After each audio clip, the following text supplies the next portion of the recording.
This is a Southern Sin. Breaking news special. Be sure to like and subscribe now.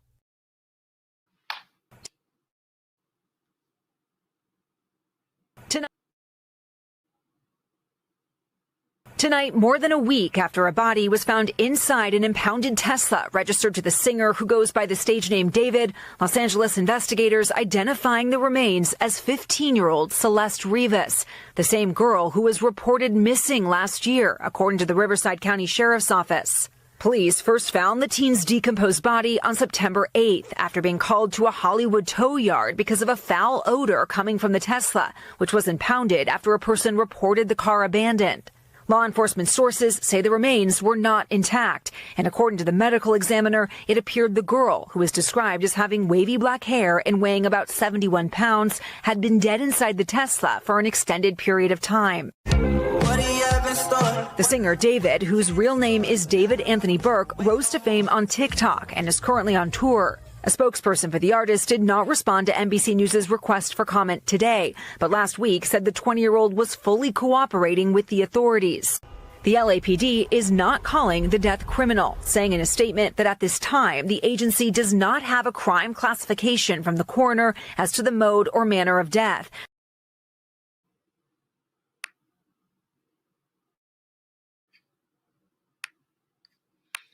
Welcome to Southern Sin, the channel where we take you inside the true crime cases that Dateline won't show you and mainstream media, well, they shy away from.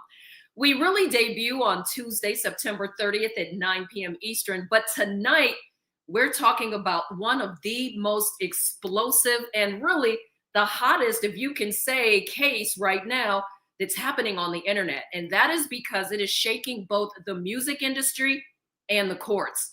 Rising star David, or D4VD, known for chop-topping hits like Romantic Homicide and has a massive online following of more than 4 million people across all platforms, well, he is now at the center of a scandal that's darker than any Hollywood script that anyone could have written. There's a dismembered body, which was discovered in his car, a swirl of leaked text messages, and disturbing allegations that point to a double life that this guy may have been hiding behind the microphone and the computer. All the fame may have just been a front. So this isn't just another celebrity controversy. This is a homicide investigation. And the question that I and our entire team here at Southern Sin is asking is, how much did David really know? How far back does this go? Did he really know the girl Celeste, or did he just happen to write a song about her?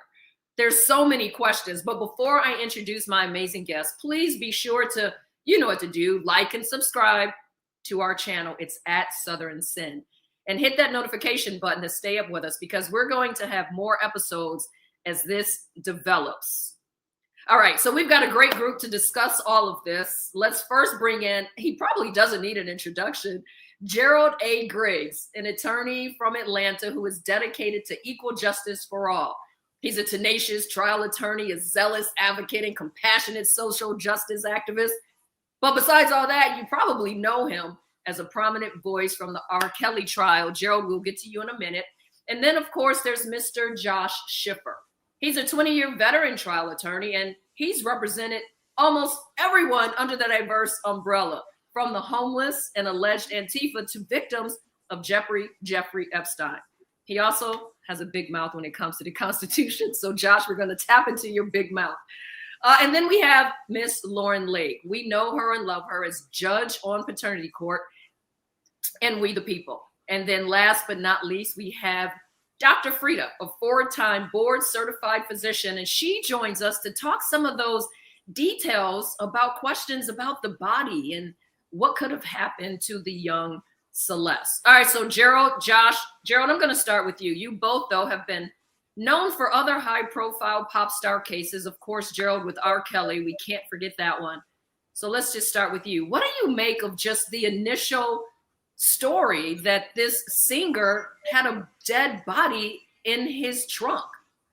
Sometimes life is stranger than fiction. And when we start with this case, a dismembered body in the trunk of a Tesla in a tow yard with a foul odor, it just smells to high heaven. So I'm definitely interested in finding out more facts. It's more question than we have proof at this point, which is why we haven't seen anything happen with law enforcement. But this is a curious case that's stranger than fiction. I mean, Josh, you've worked with people from the lower level that have no money at all to people that have a lot of money and people that have been abused by high power people like Jeffrey Epstein. How do you rectify what's happening with this case so far? Actually, we can't even call it a case. There are no charges with this story. Yeah, there's not really a case right now. What we've got is this giant sprawling investigation. And like my good buddy Gerald says, we've got a lot of questions about what's going on. Here's the few facts that we know. There was a really young lady who was a well-known runaway. People were looking for her. She had been disappeared from her community since she was 13 years old. And when her body was found, she's 15. So this isn't something that just happened. She's been missing for a while. We know for a fact that Celeste knew David and had some exchange with David. And if you listen to the gossip train out there in social media, man, David was showing up maybe at school. There might be a video that the teacher showed people. There's so much out there that we still don't know how the relationship or connection between Celeste and David started, let alone where it ended up, when it ended, other than the horribleness that her body was found in a car that's registered to him. But there's a lot of questions, like Gerald says, including, hey, have you ever gotten into the relationships of 20-somethings and teenagers? Do you think they're complicated? We don't know anything other than they had a relationship and she's dead.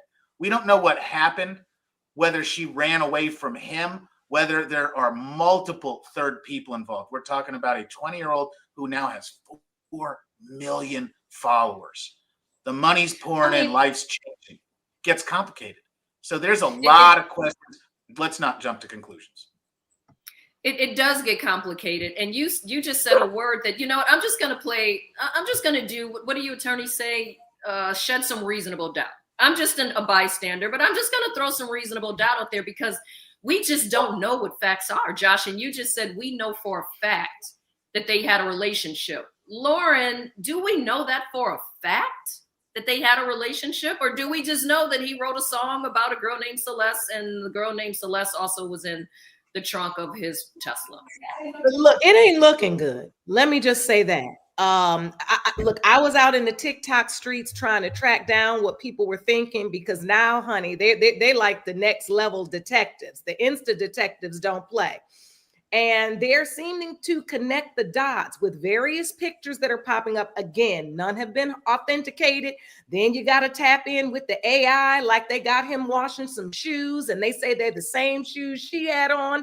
And just when I thought I had me a little tidbit of information, lo and behold, somebody said that might be AI. We are living in such crazy times right now. As Gerald said, I say it the old school way. I say, you can't write this, right? Like you couldn't even sit down to write this. We don't know if the pictures are AI or not. We've got pictures with him and young girl that looks just like her, video, similar tattoos, a mother saying that she was in a relationship with a boy named David.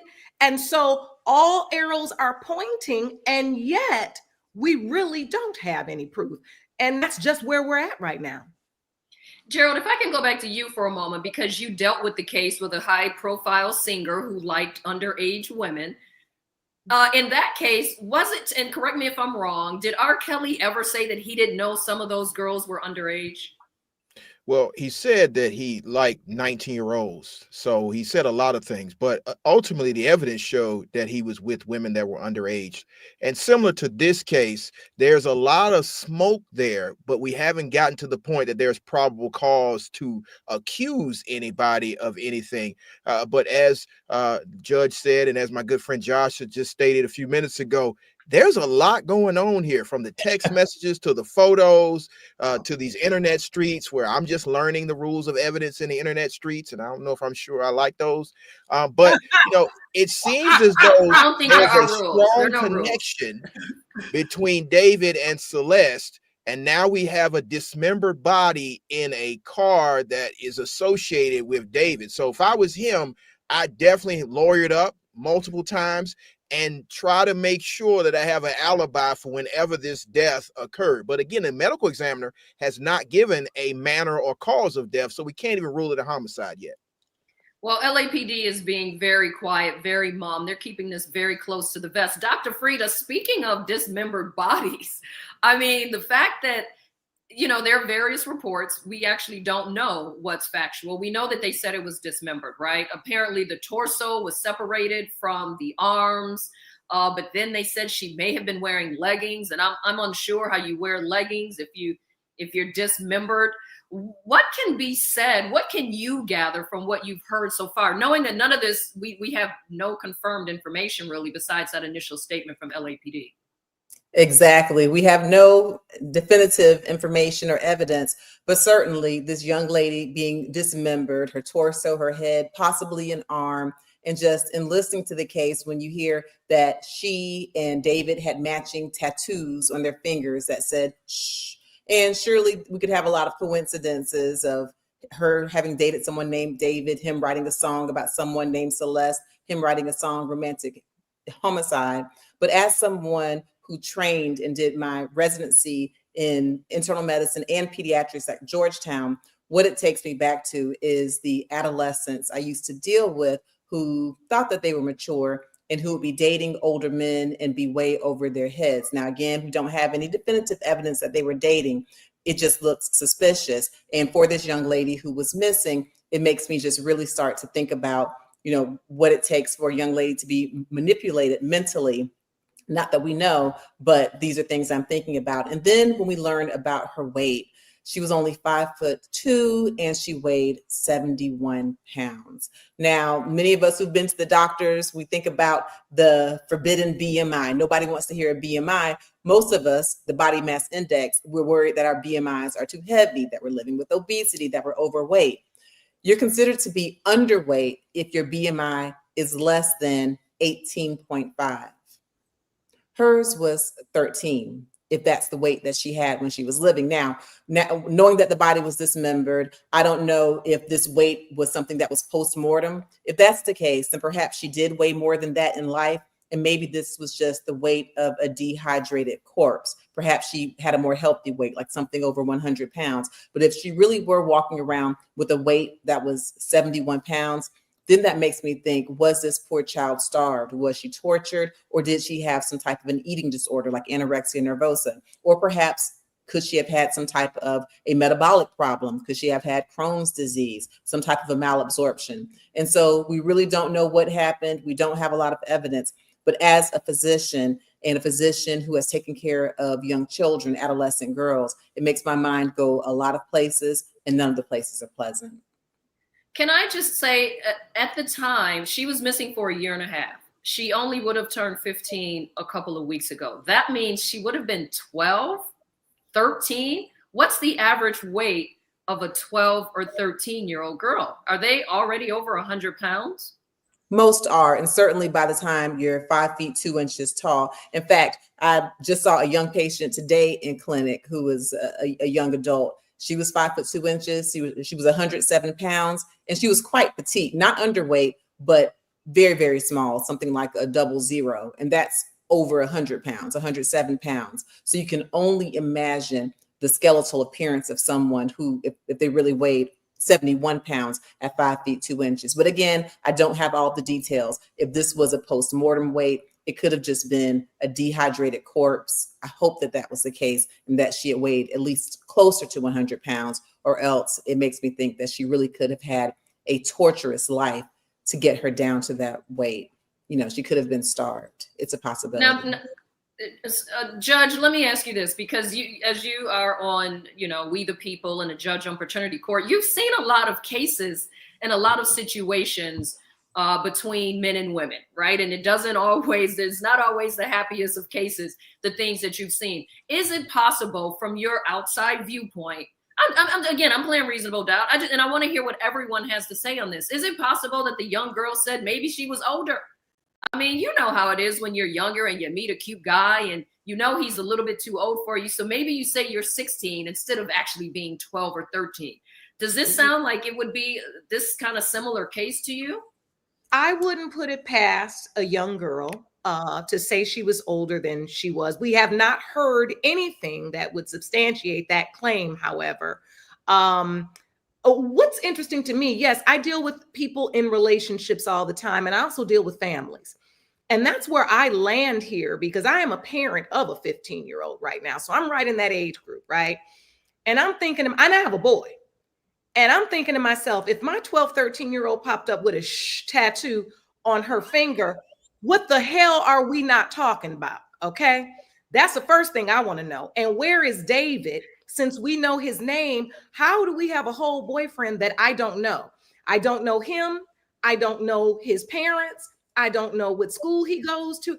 I am baffled. This is where I am. Look, I can't get to the legal part yet in terms of we've got so many ifs and we don't even have a ruling on whether it's a homicide. I'm stuck on what we do know. We do know that she had a mother who knew she had this tattoo, that they said she's a beloved daughter and all of this. And then the other thing that's getting me is maybe she could have said, okay, I'm older than I am. But the way this here internet is digging up facts now that we unfortunately have this tragic situation of this young girl's body being dismembered in they call it the frunk of a Tesla. I'm trying to figure out why nobody got to that sooner. If there's a girl missing who's a child who got a boyfriend named David with a tattoo, and then we have a young man who's an internet sensation streaming all day. And you know, these kids tell their whole life online. We know he might have a shit. I'm trying to figure out why these clues haven't come together. And I'll just put this out here because, like I said, I've been in these TikTok streets trying to figure out what they know.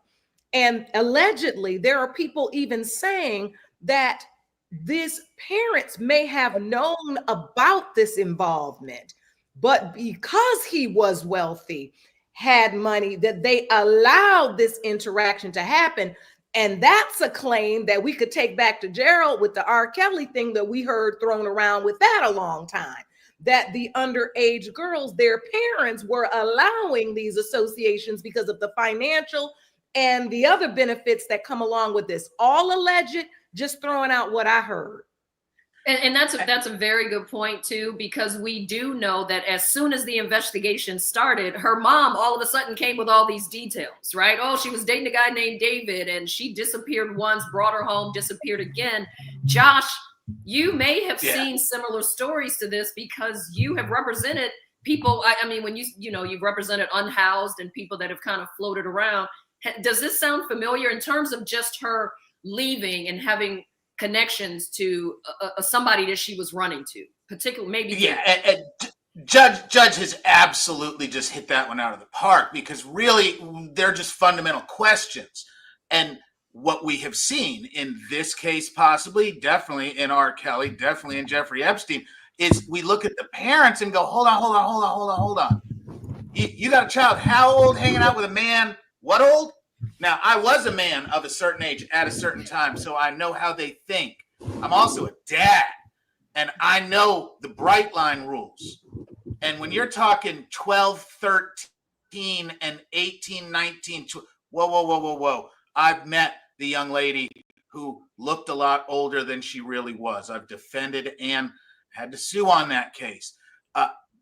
We're getting back to the fact that this just doesn't make sense. If you see this age difference, you see what's going on. Where was Mom? Why didn't people get involved? Where was somebody else, the third parties that are supposed to protect kids, when sometimes parents aren't necessarily doing the best job? And that's really scary stuff, because what we ended up with now is a child that disappeared, had no one responsible for them, and ended up at 71 pounds in the frunk of a Tesla. And I don't even want to think about, Gerald's worked dead body cases before too. For a body to get down to 71 pounds, like Doc was saying, you've got evaporation, you've got decomposition.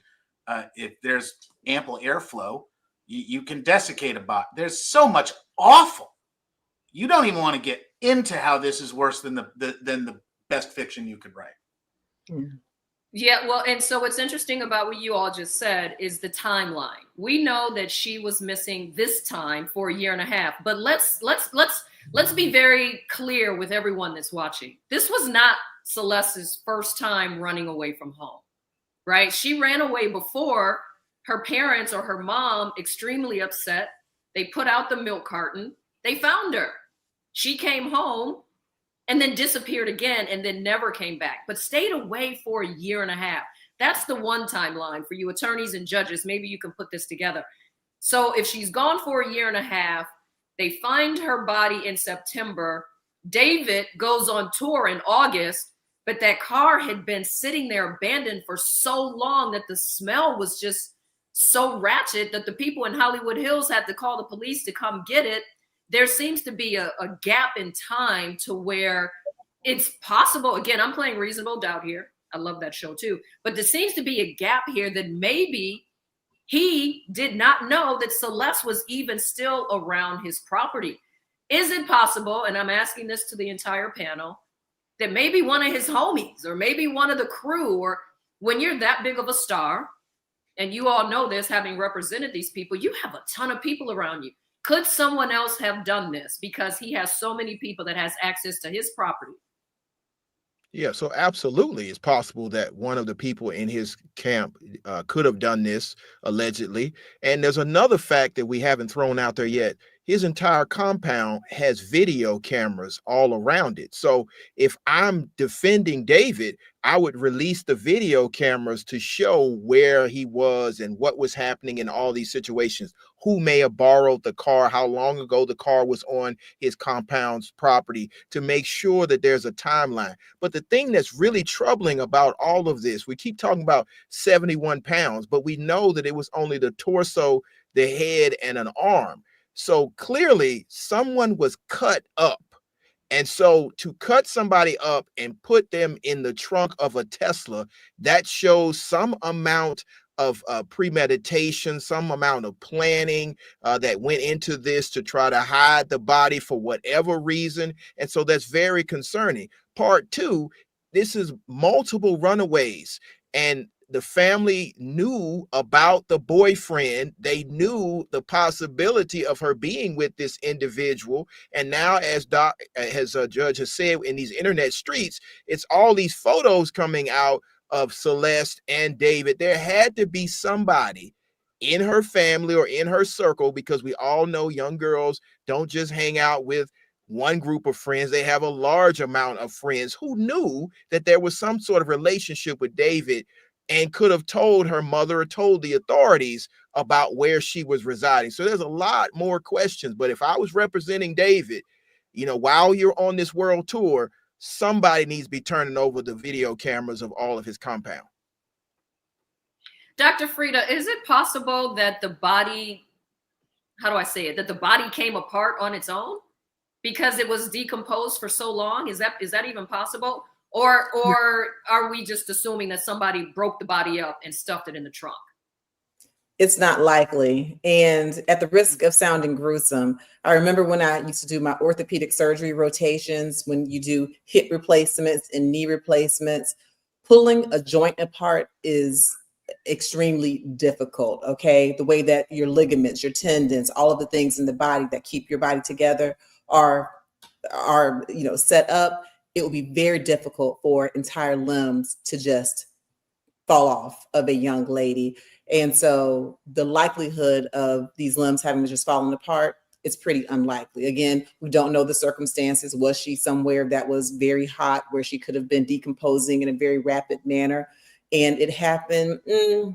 Not likely. It's not likely. It sounds more feasible that someone actively mutilated her, actively dismembered her. But of course, that's an act of hate, right? Like, you have to be really angry go into a rage to try to dismember somebody. What would be the cause to want to dismember a 12-year-old, a 13-year-old's body? Should we go back to these social streets and go with the rumor that maybe she was pregnant and somebody got so upset that they felt like they needed to dismember her, shrink her down to starve her to 71 pounds and then kill her and dismember her body?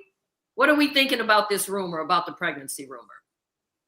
Well, it would definitely fit an MO to get rid of somebody and to have to do it in such a manner because you are afraid of what comes with, being so young and being a parent and being of such huge internet fame that you don't want to be associated with somebody of this age. Also, there's the elephant that's in the room. The allegation is he's 20 and she's either 12 or 13.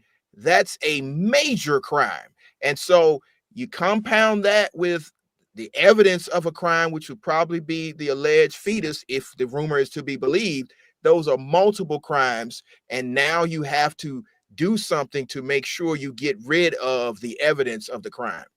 Yeah, he's 20 now. So there was a 5-year gap. So he's 20 now, she's 15 or was 15. So he wasn't 20 and she 13, but you're right, it's still 5 years. Go ahead, Josh. He's shooting confessions when he's having sex. That's the problem with statutory rape issues. The proof is not hard. It's a DNA test, and you kind of go to court and you're like, yeah, like that. There's a lot of nice things you can say about how much you like somebody, and they're okay with it, and there was consent. Man, law is the law, and it's tough. There's not a lot of wiggle room, and you want to talk about somebody with a whole universe at stake. Or is someone out there protecting him? Remember, if you make a terrible choice and you've got people around you that are trying to protect you, how far are they going to go to try to protect you? There's so many unanswered questions. Yes, Josh, you just nailed it. You literally read my mind, because I'm thinking to myself, we can't even rule out that he was the only person she was having sex with. Now, this is what I do in my world all of the time, where it seems like everybody says he's my only boyfriend, and I this is the only person I want. I've never had sex with anybody else, and lo and behold, when I read those results, you are not the father. And so that means you not only sleeping with one person. And listen, I'm not here to speak ill of the dead, because this is a tragic situation, but I can say, with certainty that in these teenage years, in this hypersexed world we live in, it would not be completely unreasonable to even think that potentially there could maybe be one or more sex partners here. Or you don't know what this, if she's going with this older guy, what he was into, and then what were the sexual practices. And now we don't know whose child this could potentially be if she was pregnant, which is another rumor that's out there. When I tell you the way this thing keeps weaving, I mean, we are in a maze right now where we literally can't find our way to the truth because there's just too much out here.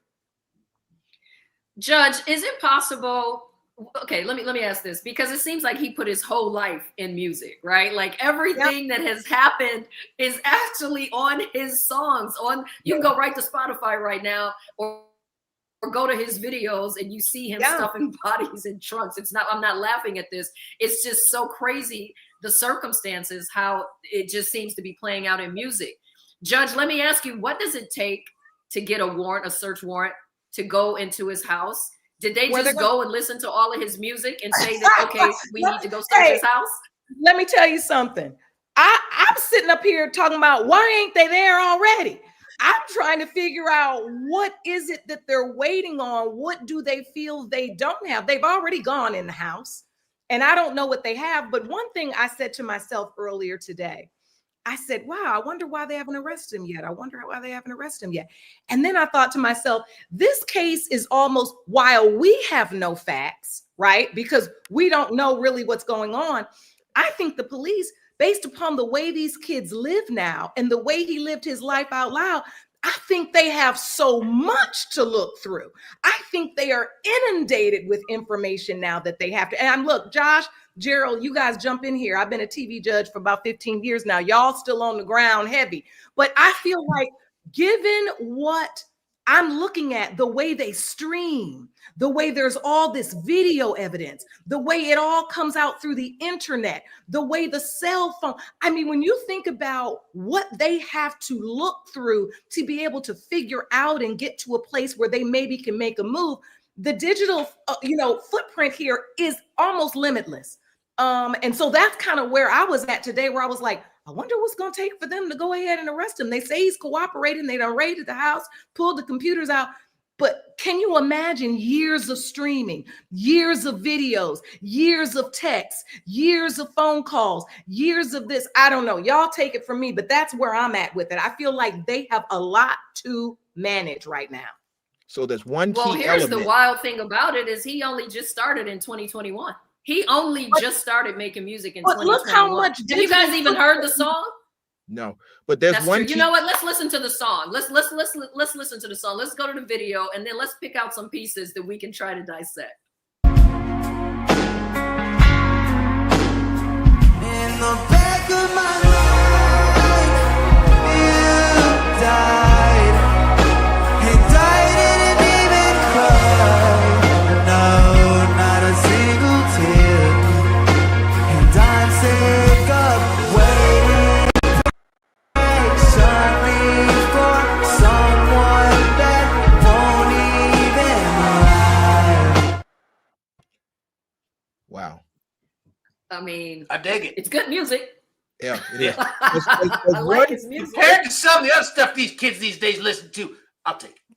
There's I one- found out that my 15-year-old daughter is a fan of his. Oh, yeah. And yeah, she's like, yeah, I liked his music. I really liked him. And of course, she's 15, the same age as Celeste, which really makes you have to look around. And number one, somebody needs to check me as a parent and pay attention to who my kid is listening to. When I went back and started looking at his videos and just kind of looking at some things, he seemed perfectly harmless. But I have a question. In a bloody shirt, but he got a bloody shirt clothing line. That's a video, you guys. I know you Look, care. I'm only laughing. Understand Listen, I'm not laughing. I'm saying that you say he seems pretty harmless. Look, get me. I understand. Under the law, I get that the bloody clothesline. You can't just say, oh, he's making clothes and so he murdered people. But what I'm saying is, it seems like, and I want Gerald, because Gerald's been trying to say something, and I'm very interested in what he has to say. It's fascinating to me that it's almost like he's singing murder, relationship, killing, death.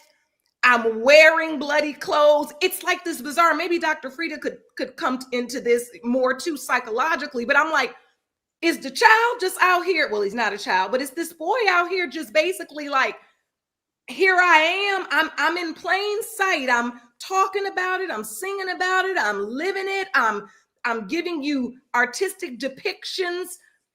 Somebody come get me. I don't know. This is a little bit bizarre. So there's one key element that I think law enforcement is looking for, and that's the medical examiner to determine that this was in fact a homicide. And at that point, they will have probable cause to arrest and of course search the house, which they've already done.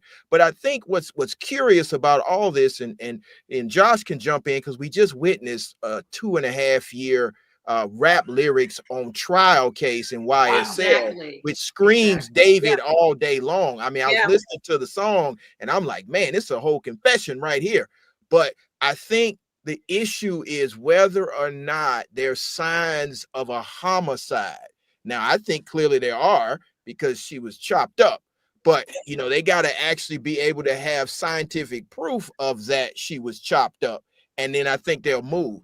But what I would strongly urge a lot of these kids, because, Judge just said it, many of us have said it, y'all need to stop streaming all this stuff. I mean, you're telling the whole case in your YouTube video and then confused as to why police may be in your house.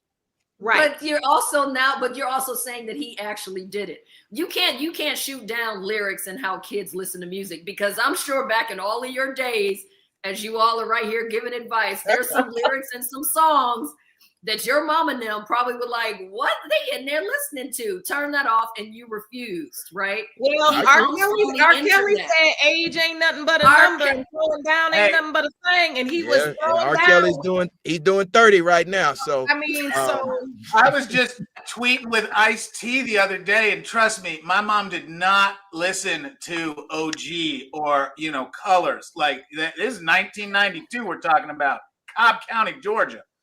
It was, you didn't even recognize who Ice-T was. No, but this is just absolutely insane to jump so far ahead, like Gerald's saying. It's not a murder till the ME says it's a murder. Until then, it's a dead body. And there can be crimes about wrongfully disposing of a dead body and disrespecting a dead body, but there's no act of violence with the existence of a dead body until the ME says, hey, this body arrived at dead in a way that implicates somebody else or a crime. And that's going to be hard. If it's just a drug residue in the body, man, it's an overdose. That's not a murder. yeah. There's so many different things. We can't make that jump until, like Gerald says, the ME comes back. But So that's how do we, or the investigators? Okay, because let me tell you what's going to happen. If they say, oh, we listened to the music and we think he's guilty, there's going to be all the internet streets to say, well, that's not fair, because rap lyrics have been on trial for the last decade. So you cannot just accuse people for their art, right? And this kid has said that he came from the internet. This is just what he does. He likes to create relationships and write, because he was never an outwardly kind of kid. He was homeschooled from the age of 7. He talks about all of that. So do we want to say that his lyrics are making him guilty? no, we don't. But we also have to realize that these internet streets are subject to the same rules of evidence as anyone else. And if you're making a confession and then there's evidence of what you said in your song, unfortunately, as much as Josh and myself don't want that coming in, more than likely it's going to come in just like it did in the YSL case. You can't say, oh, it's art, it's art, it's art, but then rap about murdering 5 people, and lo and behold, there are 5 people dead that were killed the same way you rapped about it. So I think that we are at a crossroads in these internet streets where a whole generation is learning, don't talk about, well, first off, don't commit crime, but secondly, don't talk about how you commit crime on the internet in front of everybody. I don't know if you guys saw that video of him. I know it's been floating around a little bit, and I think we have it. Let's cue up that video of him talking about his background and how he grew up. Hey everybody, it's David here. Today I'm going to be talking about sin and God's forgiveness, and I'm going to be reading from Romans 7:14, and it goes like this. We know that the law is spiritual, but I am unspiritual, sold as a slave to sin. I do not understand what I do, because I do what I don't want to do, and I hate what I do. And if I do what I don't want to do, I agree that the law is good. As it is, I am no longer myself who does those things, but the sin living in me. For I know that the good itself does not dwell in me, and that it's the sinful nature that dwells in me. For I have the desire to do what is good, but I cannot carry it out. For I do not the good that I want to do, but the evil that I don't want to do, this I keep on doing. Now if I do what I don't want to do, it is no longer I who did it, but the sin living in me that does it. And this is Paul talking about his struggles with sin and how he cannot overcome that overwhelming urge to continue to do wrong, although he knows right from wrong and good and bad. I feel like we all have a moral compass, and that moral compass will always lead us to the good option, but sometimes the bad option is easier. You take that easier route. It's a cop-out. You don't have to deal with the consequences of your sin by sinning. And personally, for me, I used to struggle a lot with lying. And lying is the easiest thing to do. It's the easiest sin to commit. And the devil... Okay, before you go, now see, Dr. Frita, you dropped your head. Lauren, you rolled your eyes. Gerald, you're laughing. And Josh, you're cracking up. You guys, that's just Dr. Howard John Wesley preaching on Sunday. What's wrong with what the kid said? He's in the Bible trying to better himself. What's wrong with that? He missed the whole next chapter where Paul talked about, but God, and through God, I was able to overcome the sin, Right. not to continue in sin. God forbid. So he missed the whole Gotta next. finish it. And just admitted I'm a liar. But everyone lies, Lauren. Everyone lies. He's a man coming of age. He was a teenager. But everyone does not. Everyone does not have dismembered bodies in their frunk of their car, and may potentially be arrested if it's determined, as you know, Josh and Gerald have said, that this is a homicide. Like I haven't been a criminal defense attorney in many years, but I'm gonna tell you one thing. I'm with Gerald on that.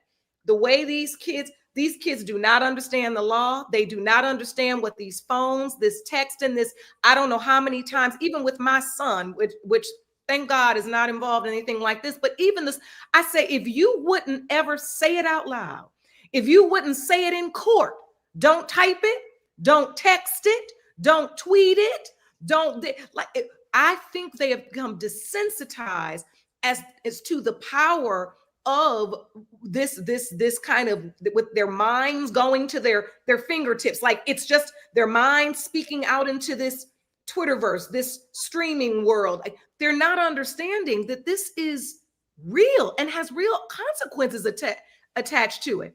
So he swears to tell the truth. I mean, probably if, you know, he was on trial, he'd never take the stand, probably not. But still, like, you already said, I've been struggling with lying. I just been a liar. Gerald, let me ask you this: if you, or any of you attorneys, if you're in court and if you're defending him, are you trying to block all of these internet videos and his whole digital footprint from coming in? Oh, absolutely. It's not relevant to any material issue in the trial. It's just art. He is trying to be motivational to his following. Now, of course, it's coming in, and now he's just destroyed our defense, because the first thing a prosecutor is going to say is, regardless of what Mr. Griggs is saying, you're hearing directly from the defendant's own words, that I have a problem with lying. And there goes your credibility. So of course he wouldn't testify, but his words are going to come in anyway. I have a question. It feels too obvious. Josh, I think Josh is on mute. Oh, go ahead, Dr. Frita. Yeah, it feels. He sounds like he's pretty intelligent. He's well spoken. If you were going to commit a murder, why would you put the body in the front of your own car that you never said was stolen? It almost feels like the perfect setup from someone who's put himself out there with bloody shirts. And here it is. Lord, I done said the man is harmless. Y'all need to come check on me as a parent. Let me see what else my kids are listening to. But it just seems like you would at least put the body in someone else's Tesla.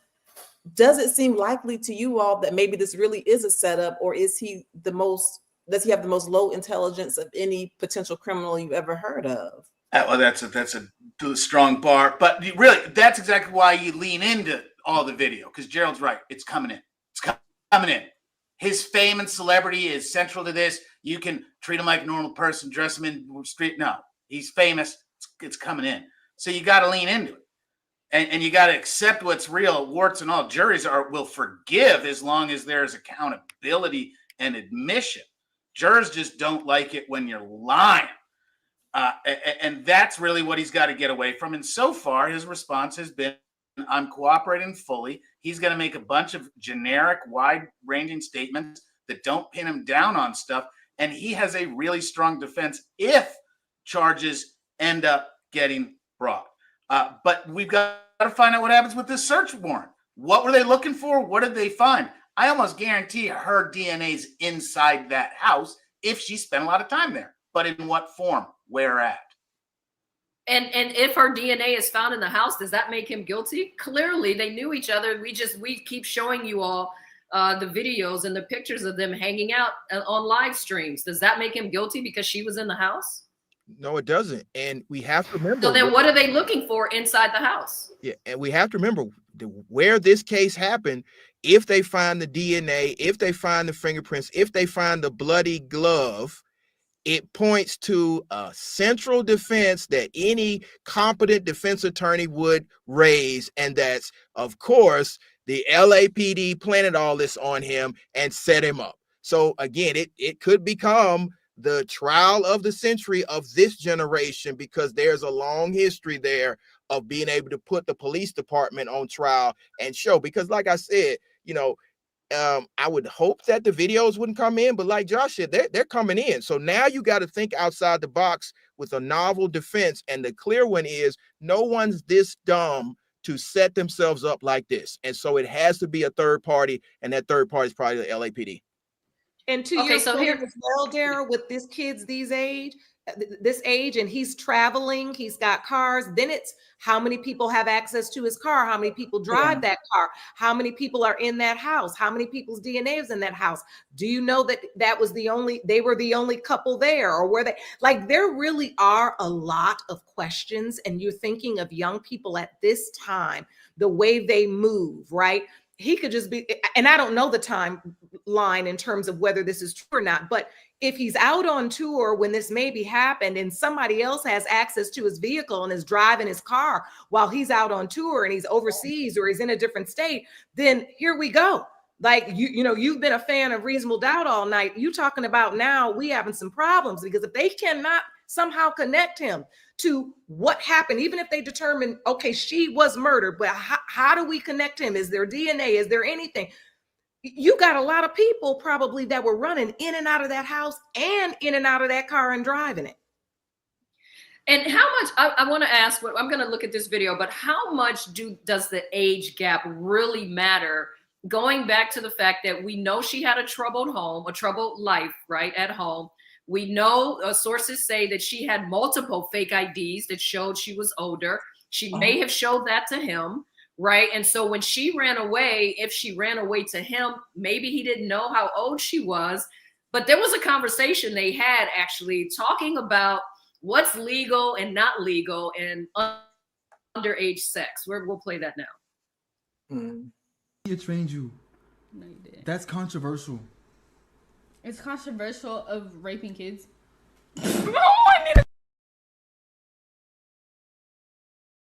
Really good. Okay, it's been a good one. Bye. Bye, guys. Mwah, mwah, mwah, mwah, mwah. Oh my! Delete everything. Delete everything. Everything goes. Everything goes. Everything. Yeah. So that video, just to put it in context, they were doing a live stream and they were talking about underage sex and how kids move around these days. And she was defending, like, you shouldn't be having underage sex with underage kids. That's the context of that video. And I know that clip makes it seem like they were talking about something really deep and then it cut off. What I get from that clip is, I don't know if he really knew that she was 12 or 13 at that time. Hey, good for you. I need you on one of my juries with that. Gerald said, sign her up for the jury. Yeah. My God. Were we able to hear it all? Were we able to hear it all? Let's hear it one Let's more do it time. back Let's up. listen to it one more time. He trained you. No, you didn't. That's controversial. It's controversial of raping kids.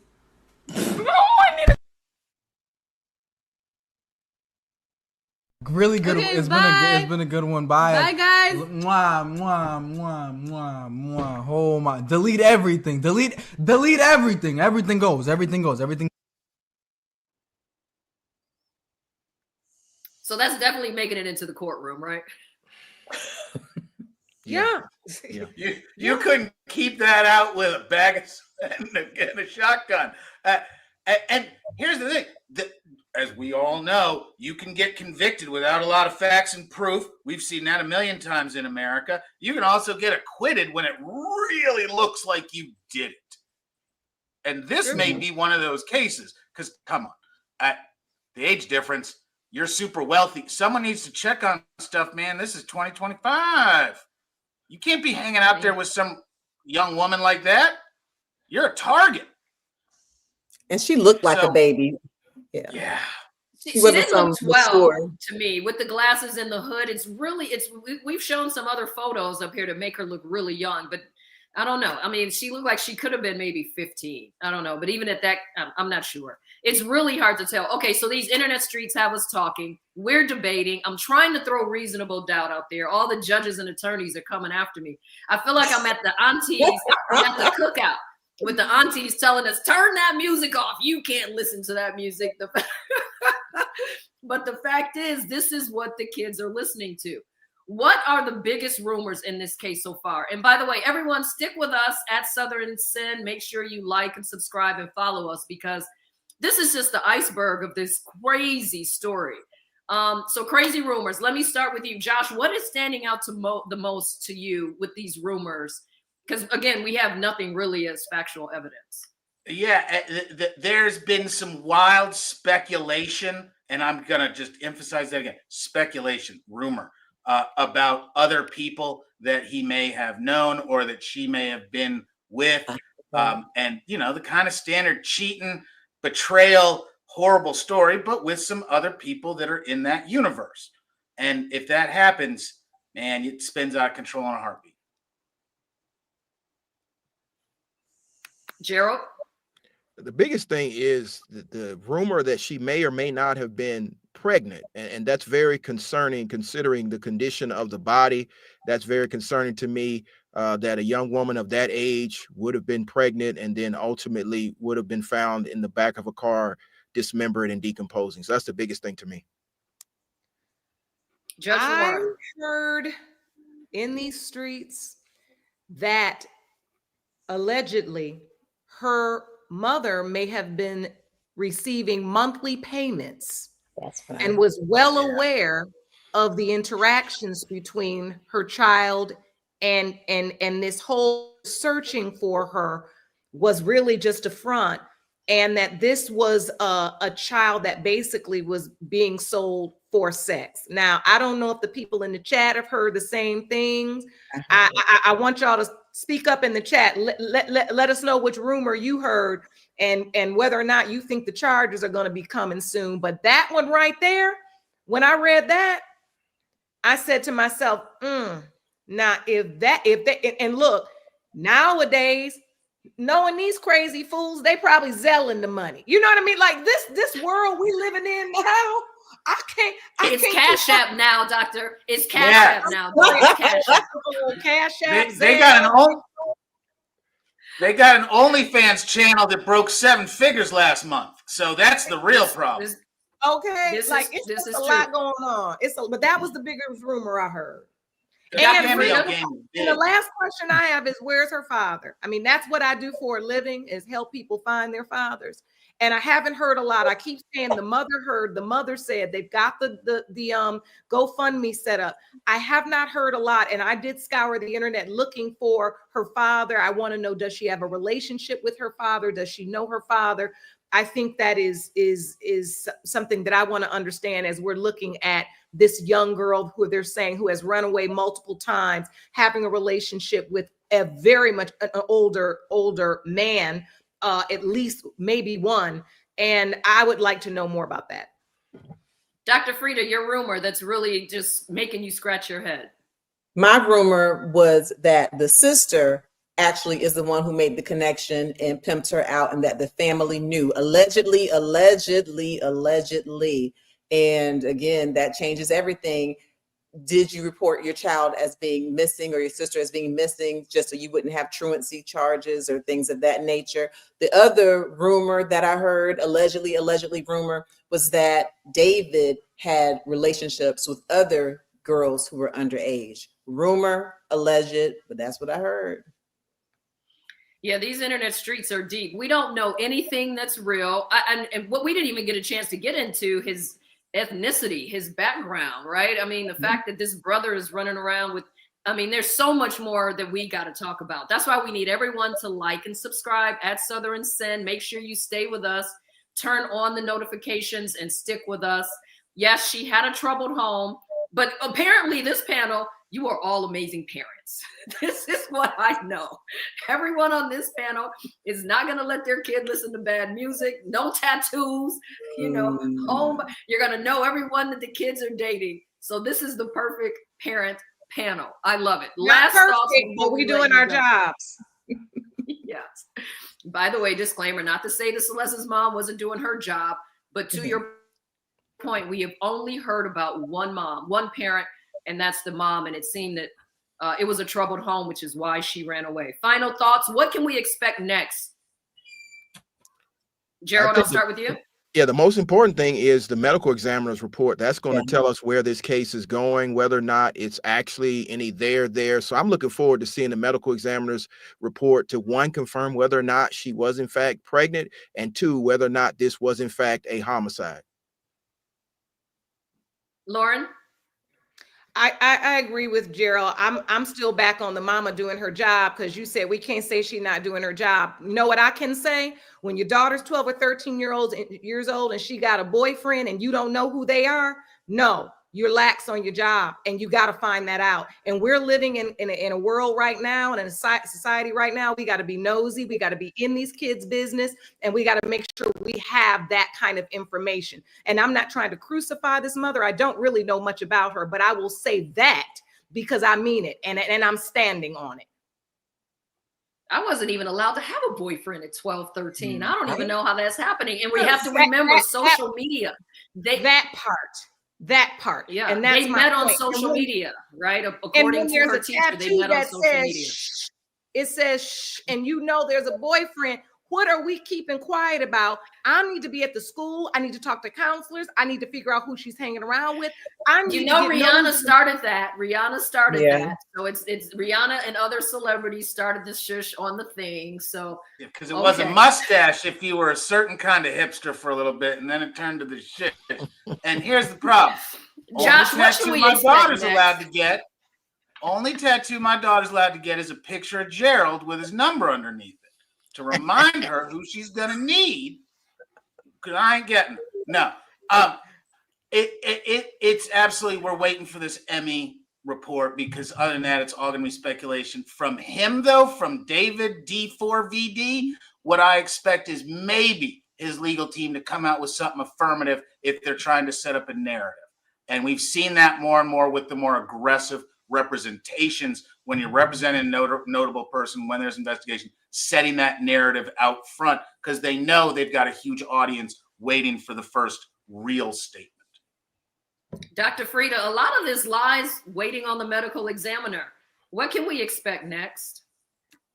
A cause of death. Now, we might not get the one that we want, because it looks like the body, from how they describe the smell, it was probably so decomposed that some things are going to be difficult to see. But I'm wondering if they'll at least be able to see if a hyoid bone was disturbed, if they can see if she was strangled, or if they can see if she overdosed. And so, you know, from a medical perspective, and let me tell you, back when I went to Meharry Medical College, pathology was one of my favorite classes. I got the pathology award. We did autopsies. And so we can look for toxicology. We can look for them checking to see if she really did have any kind of metabolic disorder. We definitely know that they're going to look to see if she had a pregnancy going on. They're going to look to see if she had been strangled, any signs of abuse. They're going to look for all of it. And so I just hope that the decomposition is not so much that it's all deferred or inconclusive, but I'm with everyone else. I'm waiting for that pathology report. And most importantly, I'm really praying that justice is served, and that if indeed Mr. David is guilty, or if he really does have a history of dealing with underage women, having inappropriate sexual relationships, I hope that justice is served. All right. This has been an amazing panel. The case of David is far from over. What really just started as whispers has now exploded into a full-scale investigation, and clearly rumors on these internet streets.